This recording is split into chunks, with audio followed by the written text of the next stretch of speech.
Por que essa temporada de Senhor dos Anéis está tão melhor do que a primeira, pelo menos na minha opinião? Vou começar falando um pouco as minhas impressões nesse sentido, já que eu não fiz semana passada um vídeo sobre os 3 primeiros episódios.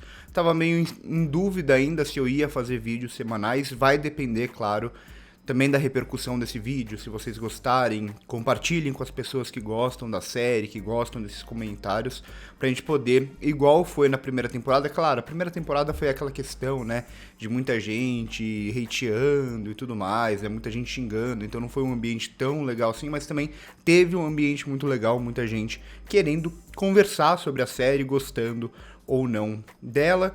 A primeira temporada eu falei ali no final que eu achava o saldo dela meio médio, digamos assim, né? Eu gostava de algumas coisas, não tanto de outras, mas que poderiam ser ajustados para essa segunda temporada que eu venho gostando bem mais. Então esse sim vai ser um vídeo do 4º episódio, eu vou passar só pelos eventos do 4º episódio, mas eu vou só dar uma passadinha bem rápida do que eu acho que vem funcionando melhor nessa temporada em relação à primeira. Algumas coisas resultado da primeira temporada, mas também algumas mudanças em relação à primeira temporada, permitidas justamente por conta da primeira temporada, digamos assim. Então aqui pra mim o que funciona, o que faz essa temporada funcionar melhor, eu acho que há um ajuste também em alguns elementos visuais, né, que vão funcionando melhor, de ter uma visão principal aqui de uma diretora que dirige os episódios, enquanto na primeira temporada tinha muitos diretores dirigindo, não tinha tanto uma visão e tudo mais, mas acho que passa muito principalmente por escolhas narrativas e pelo aquilo que já foi estabelecido. Por mais que esse 4º episódio talvez seja o que menos me empolgue em algum sentido em relação aos 3 primeiros, ainda que eu goste de algumas coisas, goste dele até de forma geral, mas não é o episódio que eu mais gostei. E acho que isso passa também um pouco pelos núcleos que trabalham, pelo núcleo que não trabalha principalmente, que é o núcleo do Sauron ali, né? O Sauron e do Celebrimbor, que, assim, isso é uma das coisas que eu acho que funciona bem nessa temporada. Tem muitas séries e, em muito sentido, a primeira temporada de Anéis do Poder fazia muito isso, de tentar trabalhar todos os núcleos naquele episódio, ou quase todos os núcleos em todos os episódios. O que eu reclamei bastante, não comparando as duas séries, né, mas que eu reclamei bastante nos vídeos que eu fiz de A Casa do Dragão na segunda temporada, né, que todo episódio tinha que passar, parece que por todos os personagens, e ficava tudo picotadinho, não se aprofundava muito em nada. Aqui, por exemplo, se a gente pega esse 4º episódio, a gente não tem nada ali de Khazad-dûm, a gente não tem nada dos anões, ou dos anãos, né, na leitura, né, como Tolkien escrevia, a gente não tem nada do próprio Sauron, a gente não tem quase nada do Eidar, com exceção ali do final do episódio, a gente não tem nada de Númenor, então quando os episódios eles vão focar em alguns núcleos específicos e dar tempo para esses núcleos específicos. Muitas vezes um núcleo que aparece no episódio não tem espaço no seguinte, ou tem pouco espaço no episódio seguinte. Eu acho que essa dinâmica funciona melhor. Eu acho que muita gente pode até se incomodar, falar como um episódio de 1 hora não tem nada de núcleos importantes. Tudo bem, pode ser um questionamento, mas eu acho que a narrativa ela vem andando melhor dessa forma. Mas principalmente o que faz essa segunda temporada funcionar mais pra mim é justamente não ser muito sobre quem é aquele personagem, sobre esses mistérios e tudo mais. Claro, há alguns mistérios, a gente continua não tendo uma certeza absoluta, digamos assim, por mais que, obviamente, seja o Gandalf, o estranho, como fica revelado pela frase dele no final da primeira temporada. E a gente pode até especular quem é esse mago sombrio. Muita gente vai achar que é o Saruman, o que não faria muito sentido dentro da ideia do cânone, né, do lore de Senhor dos Anéis, porque o Saruman ele vai se corromper muito posteriormente, mas enfim, pode ser algum tipo de liberdade que a série tome, o que eu acho que não vai acontecer, mas não tem muito mais isso, né? A gente já sabe quem é aquele personagem, a gente já sabe que o Halbrand é o Sauron, a gente já sabe que o estranho é o Gandalf. E quando novos personagens vão sendo apresentados aqui, não tem essa busca por ficar quem é. A série ela se permite andar, ela se permite construir muito mais a partir disso. Por exemplo, nesse episódio, a gente tem o Tom Bombadil aparecendo, né? A gente tem ao fundo, digamos, a Fruta Douro aparecendo também, né? Não visualmente, mas ao fundo a gente ouvindo e tudo mais, e o Gandalf ouvindo também e fazendo esse questionamento. Então, a primeira temporada talvez ela resolveria isso de uma forma diferente. Ia aparecer aquele personagem, o Gandalf ia conversar com ele e a gente talvez não soubesse quem era aquele personagem e seria um grande mistério por algum tempo. Essa temporada ela não fica caindo nesse lance que tudo bem, pode até funcionar na primeira temporada para a proposta dela, até porque tinha esse lance da busca pelo Sauron, né? Onde está o Sauron e tudo mais. Mas aqui na segunda temporada acho que se resolve melhor. Aparece Tom Bombadil rapidamente, é nomeado e a gente sabe que aquele é o Tom Bombadil. O que, claro, se não fosse nomeado, os fãs iam perceber, né? Mas quando é nomeado, não precisa se criar um mistério onde não precisa se ter um mistério. Eu acho que isso vai funcionando melhor para essa segunda temporada. Na primeira temporada eu tava um pouco mais afiado, eu confesso, em relação a Tolkien, né? Porque eu tinha acabado de reler o Silmarillion, agora já faz um bom tempo que passou a primeira temporada, e eu não reli, né, na verdade, nenhum dos livros de Tolkien, eu já li todos, ou pelo menos os principais, quase todos, mas faz muito tempo que eu li, então se eu cometer alguns deslizes, eu sei que vocês aqui embaixo nos comentários vão me corrigir e a gente vai poder trocar essa ideia. Então eu acho que passa muito por isso, o que pra mim vai funcionando melhor na segunda temporada. Também gosto de como o Sauron vai sendo trabalhado aqui, por mais que ele não apareça nesse episódio. Esse lance dele ser persuasivo, na primeira temporada tinha muito ele persuadir, sem a gente exatamente saber que ele estava persuadindo, porque a gente não tinha certeza se aquele era realmente o Sauron. Agora já tem muito mais a ver, a partir do momento que a gente sabe que é o Sauron, a gente percebe como ele tá persuadindo esses personagens. E como tudo vai funcionando, né? Como ele vai pra Mordor ali e ele solta alguma coisa pra estimular o Eidar a entrar em guerra de alguma forma. Como ele usa as palavras de um jeito que agora a gente sabendo que é o Sauron, a gente entende o duplo sentido daquilo que ele tá falando. Como ele vai trabalhar e como ele vai falar e se comunicar ali com o Celebrimbor, como ele vai se apresentar para o Celebrimbor, como ele vai persuadir o Celebrimbor em relação aos próprios elfos, ao Gil-galad, a Galadriel e por aí vai. Então como ele vai manipulando tudo, eu acho que o Sauron é para mim o que melhor funciona de longe na série, nessa segunda temporada, vem funcionando pra mim muito bem, por mais que, mais uma vez, ele não apareça nesse episódio. E mais um detalhe da temporada como um todo, eu gosto de como eles vão trabalhando também o lance da música, né? A gente tem que pensar que esse mundo aqui, e em relação ao Sauron, né, muita gente conhece o Sauron só dos filmes, com aquela forma específica.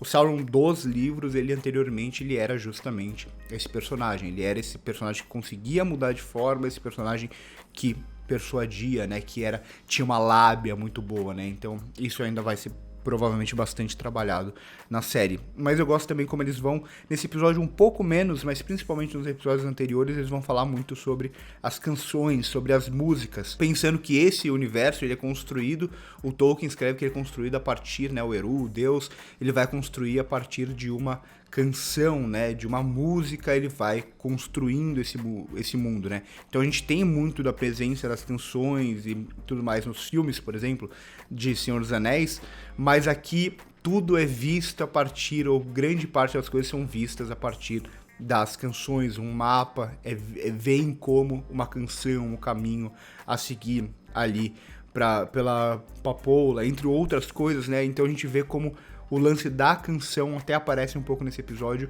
mas fica muito mais presente nessa temporada, e isso eu acho legal, né? Conversa muito com a forma de se ver esse mundo, de construir esse mundo, que é um mundo de fantasia e que tem a música como a base fundadora de alguma forma.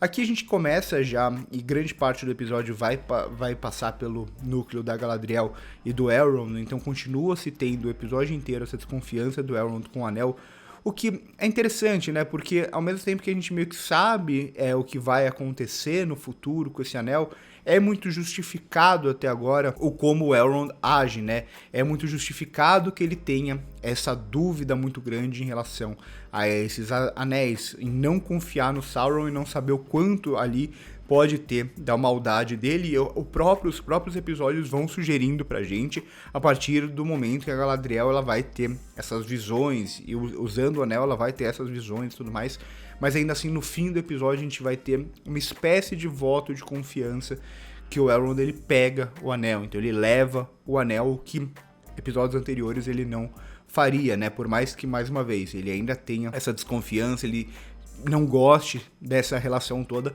A Galadriel, por exemplo, como ele diz, ela não deixou a gente, ela não se entregou por conta de nós, né? Ela não se entregou para salvar a gente, mas ela se entregou para salvar o anel especificamente, como o que vai acontecer no final do episódio. Mas aqui a gente já tem no começo do episódio talvez alguma das justificativas, né? Porque um dos problemas muito grandes da primeira temporada era o lance de como essa montagem não conseguia estabelecer um tempo muito bom entre as ações dos personagens em lugares distantes. O que eu tô querendo dizer com isso? Tinha personagens que, por exemplo, percorriam grandes distâncias, enquanto naquele mesmo tempo um personagem demorava muito para ir numa distância muito mais curta e coisas desse tipo. E aqui eu fiquei muito assim nessa temporada, né? Porque tem o lance do Sauron tentar criar esses anéis antes da chegada dos elfos a Eregion. Então tem muito disso, né? Como que o Sauron vai conseguir fazer todos esses anéis, né? Vai conseguir manipular os anões, vai conseguir manipular os homens, vai conseguir fazer toda essa construção dos anéis antes que os elfos cheguem lá. E aí aqui, esse episódio ele vai ser muito focado numa coisa que parece muito a Sociedade do Anel em algum sentido, parece um pouco até o primeiro filme do Hobbit, e muito dos livros do Tolkien vão nesse sentido. É um episódio que vai ser muito sobre aqueles elementos, aqueles perigos da Terra-média, né? Então não vai ser tanto um episódio que vai desenvolver tanta coisa, mas vão ser os personagens enfrentando perigos, enfrentando personagens pontualmente dentro do episódio, né? Então a gente vai ter isso com o Elrond, com a Galadriel, e todo esse núcleo dele enfrentando aquela espécie de mortos-vivos. A gente vai ter, por exemplo, ali o núcleo do Arondir, do Isildur, enfrentando aquele monstro da lama e depois encontrando um ente e a ente-esposa, né? Que a gente vai ter visualmente uma ente-esposa que só era nos dito nos filmes, elas não apareciam nos filmes, né? Tinha essa busca dos entes por elas e tudo mais, e aqui a gente vai vê-la visualmente, uma delas. Então isso eu acho bem legal. Então esses núcleos vão enfrentando probleminhas específicos. O próprio núcleo do Estranho, ele vai parar ali na casa do Bombadil. Gandalf vai parar na casa do Bombadil. As Pé Peludo vão encontrar alguns de seus similares, vão encontrar até o lance de hobbits ou proto-hobbits morando já em tocas e tendo que se esconder de um perigo eminente ali no lugar. Então vai ser um episódio que vai um pouco mais nessa linha da aventura, digamos assim, né? Que é muito própria dos livros do Tolkien, mas vão ser esses probleminhas pontuais que não tem algo tão grande pro futuro do universo de forma geral, com exceção, é claro, do núcleo da Galadriel e do Elrond, que no final a Galadriel vai ser pega pelo Eidar e por aí vai. Mas de forma geral vai ser um episódio que, assim, eu acho legal, mas ele não me empolga tanto assim, justamente por essa estrutura meio começo da Sociedade do Anel, principalmente versão estendida, né? Na versão estendida tem até ali a árvore, os hobbits passando por alguns perrengues, que é cortado completamente da versão do cinema, que vai muito na linha também dos livros do Tolkien. Aqui, principalmente o personagem do Tom Bombadil, né, que a gente tem aparições muito com a cara, né, dos livros do Tolkien, que os fãs de personagens que os fãs gostam muito, como os entes, como as entes-esposas, ou como o próprio Tom Bombadil, que confesso que é um personagem que nos livros assim nunca me empolgou muito, né? Eu sei que muita gente ama Tom Bombadil. Eu sou do time que fico feliz que não teve Tom Bombadil nos filmes do Peter Jackson. Mas aqui na série, eu acho que na série com mais tempo para se trabalhar, nessa série que se permite parar muito mais, eu já acho uma adição muito interessante. Interessante até para esse Gandalf que tá tentando se descobrir. Então a forma como o Tom Bombadil fala, e principalmente como ele percebe o mundo, é muito interessante para esse Gandalf que tá tentando meio que lembrar quem ele é, entender quem ele é, como ele vai conseguir o cajado dele. Então vão ter várias piscadinhas nesse episódio para os fãs nesse sentido, mas eu acho que essa comunicação entre os dois personagens aqui acaba sendo muito interessante, né? O Tom Bombadil como esse personagem que ele entende o mundo de uma forma muito diferente, ele entende o mundo da forma como ele é, como se as pessoas precisassem merecer as coisas, ou como se as coisas de alguma forma já estivessem escritas assim, né? Então ele é um cara que vive ali isolado e tem uma sabedoria interessante nessa comunicação com o personagem do Gandalf. Além disso, a gente ainda vai ter algumas cenas de ação, que eu confesso que é onde eu não acho elas totalmente ruins, mas eu acho que é onde o episódio peca mais ainda, né? Essa dificuldade, muitas vezes, de estabelecer as cenas de ação. Eu acho que elas funcionam melhor nos episódios anteriores, principalmente quando a gente tem o Arondir vindo das sombras e não tanto quando tudo isso vai ser evidenciado, por mais que eu goste bastante do momento ali da Galadriel lutando contra os orcs, ainda não é uma cena tão bem encenada assim, né? Não é uma cena tão bem montada, é uma cena que se usa melhor quando se usa do slow motion do que quando vai se usar dos cortes especificamente. Além disso, a separação aqui do Arondir com o trio, mas é justamente esse quarto episódio que é como se os três primeiros fechassem alguma coisa e esse quarto começa a construir o que a gente vai ver nos próximos episódios. Não é um episódio que evolui tanta coisa assim, mas claro, tem eventos muito importantes, principalmente entendimento aqui, porque a série ela não precisa estar sempre avançando, né? E isso eu gosto de alguma forma no ritmo dessa série. Eu gosto de séries que se permitem parar, se permitem ter os personagens entendendo aquele mundo, conversando. Aqui o próprio lance da mitologia dos hobbits que vai se construindo para se parecer mais com o que a gente conhece dos hobbits. O Gandalf tendo um entendimento maior. Esse próprio conflito aqui entre o Elrond e da Galadriel, eu acho um conflito moral muito interessante, né, de perspectiva, etc. Então eu não acho que a série ela precisa estar sempre avançando ou sempre tendo cenas de ação e coisas do tipo. Eu acho que essa construção mais lenta é algo que aqui nessa série vem funcionando e eu não gosto de todos os núcleos, eu não gosto de tudo que acontece, né? Por exemplo, o núcleo de Númenor é um que, pra mim, é o que menos me pega até agora, né? Que parece mais canastrão e ele não está nesse episódio.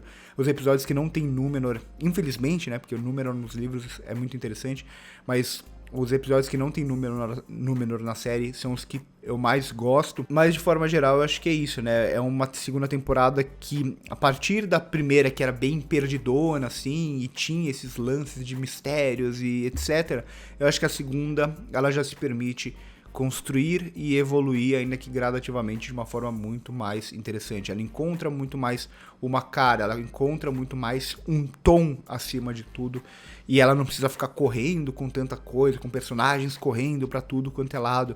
Ela estabelece muito bem o seu conflito, muito centrando tudo, ou grande parte, nesse mal crescente que é a figura do Sauron.